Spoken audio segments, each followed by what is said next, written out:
Você já conhece o novo Peugeot 2008? Quer conhecer as características técnicas desse carro? Vamos ver juntos? Vem comigo!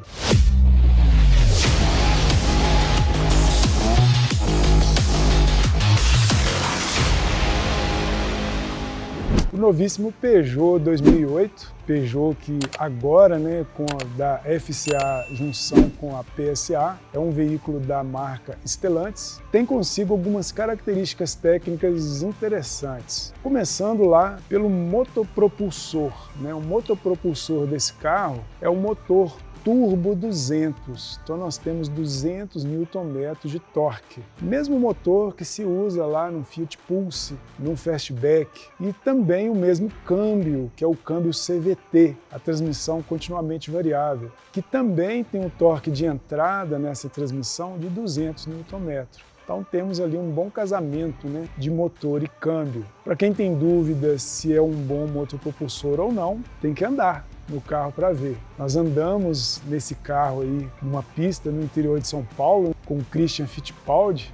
Eu estava de carona, mas Christian Fittipaldi, mais 3 pessoas aí dentro do carro. E andou bastante, viu? O carro anda bem.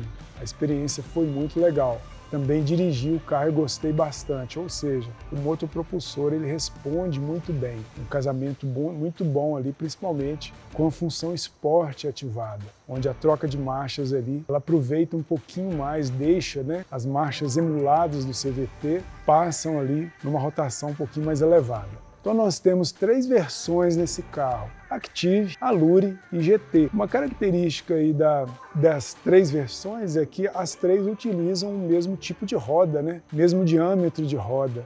É um aro 17 ali para as 3. Então, assim, quem tem uma versão teoricamente mais básica, que seria uma Active, não vai passar vergonha ali quando estiver dentro, próximo ali de uma GT. Então, o diâmetro de roda ele é o mesmo para todas as versões. Isso é muito legal. Para a Allure, já muda, ele já tem uma câmera frontal, por exemplo. Já a versão GT, que é a mais completa, temos o teto em Biton, toda a versão GT tem o teto preto, com teto solar, panorâmico. O interior aí já, a costura do tecido já vem na cor verde, que é muito legal. Falando em tecido, o interior desse carro, ele apresenta ali um nível de acabamento de carro premium.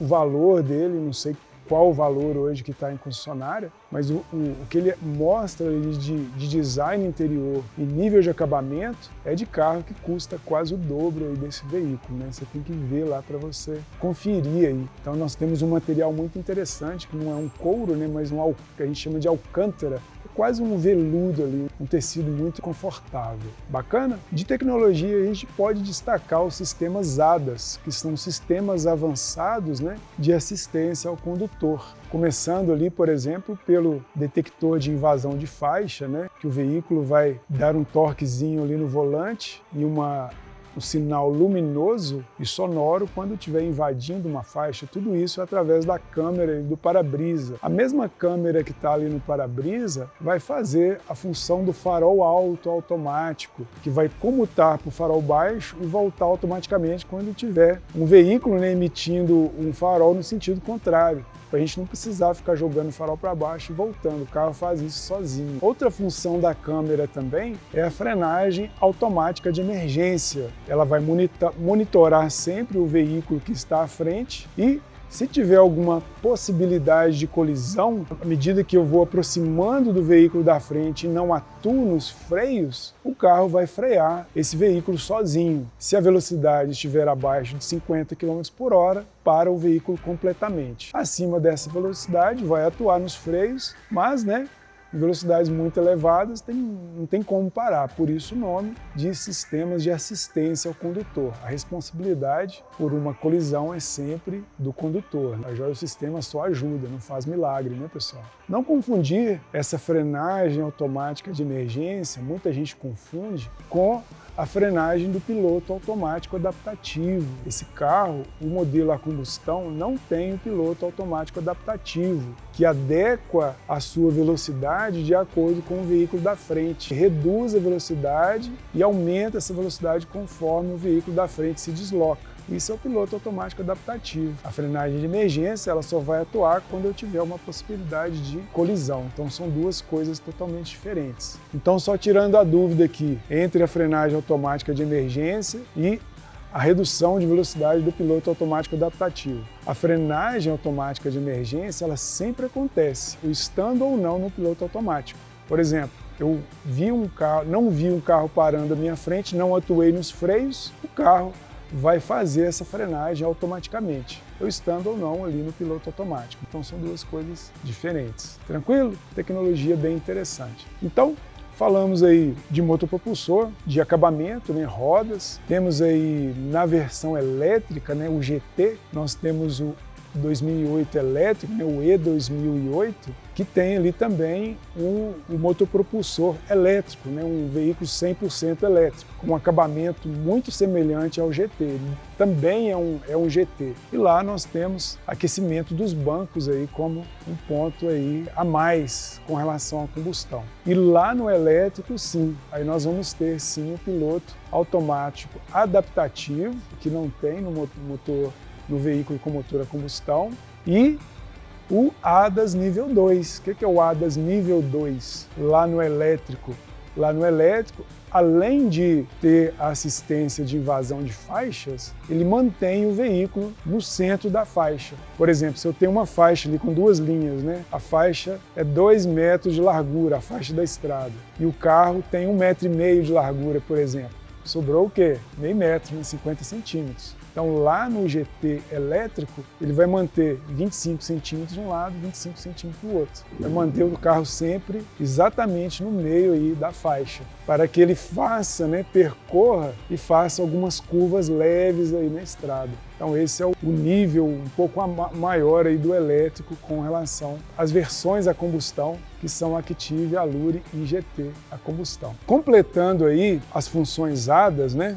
As funções da câmera do para-brisa, nós temos uma outra função que está lá atrás, que não necessariamente é uma função ADAS, né, mas funcionam conjugadas, que é o alerta de ponto cego. Os sensores de ultrassom aí nas laterais do para-choque traseiro desse carro monitoram ali a área onde o motorista não consegue visualizar, que é o ponto cego, né? Por exemplo, um motociclista que se aproxima, um outro veículo, quando eu estou ali dirigindo ali para frente. Então, toda vez que esse carro, estando com as funções ADAS ligadas, né, ativadas, e aproxima alguém ali do ponto cego, ele já me informa que tem alguém no ponto cego, e se eu movimento o volante no lado da pista, por exemplo, onde eu poderia provocar um acidente, derrubar ali um motociclista, o carro já me faz um pequeno esforço ali no volante para eu não ir para outra faixa, para permanecer na faixa que eu estou. Então ele conjuga a função do alerta de ponto cego com a função da câmera que está monitorando as faixas ali à frente. Isso aí também é muito bacana nesse carro.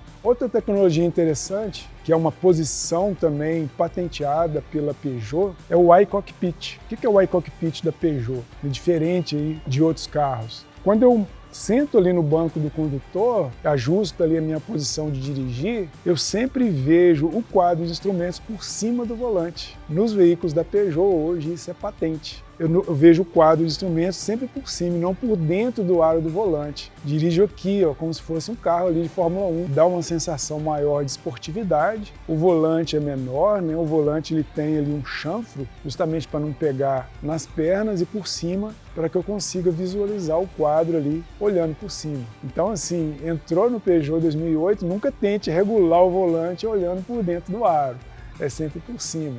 A mesma coisa lá no 208, a mesma coisa no 3008, eu vou olhar sempre por cima ali do aro do volante. E no GT, na versão GT a combustão e elétrico, a minha visualização do quadro, ele tem duas telas que me dão um efeito 3D, o que a Peugeot chama de iCockpit 3D, onde lá no 3D eu vou ter lá as funções ADAS, né, de assistência de mudança de faixa, todas as comunicações ali, o desenho ali, o holograma do veículo, que é essa comunicação mais intuitiva aí com o condutor. Então, assim, é um carro muito legal, assim. Não gosto de expressar muito gosto aqui, porque eu acho que gosto é pessoal, mas assim, você precisa ver o carro e o mais legal, andar nesse carro. Você conseguir perceber aí essa conjugação aí que a gente falou do motopropulsor, esse nível de acabamento que ele oferece, como se fosse aí semelhante a um carro aí de nível muito mais elevado. Se inscreve, curte, compartilha esse vídeo com as pessoas que você considera, né, que ainda não sabem nada de carro e querem começar na área automotiva. Acesse o nosso curso de para-choque a para-choque para você conhecer todos os sistemas do automóvel, o basicão de tudo aí para começar. Estou te esperando.